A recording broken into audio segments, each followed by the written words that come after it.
Худалдаа авах ажиллагааг ил тод хийнэ. Үнэлгээний комиссгээд хэдэн хүн суучгаад хууль зөрчдөг хулгай хийдэг ийм асуудал байж болохгүй.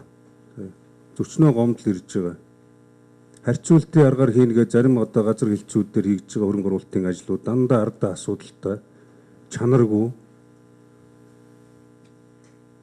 Тэгээд ах トゥ ойр дотных нь компаниуд бүгд орцсон ийм мэдээллүүд байгаа. Энийг би ил тод одоо энд яриадах шаардлагагүй гэж бодож байгаа. Тийм учраас энэ жилдээс энэ сараас эхлээд худалдаа ажиллагааны үйл ажиллагааг тэр иргэдийн төлөөлөл хяналт байдаг бол хуулийн хүрээнд хичнээн байх ёстой. Хуулийн хэлтс төр тоог нь гаргаж ирж танилцуулаад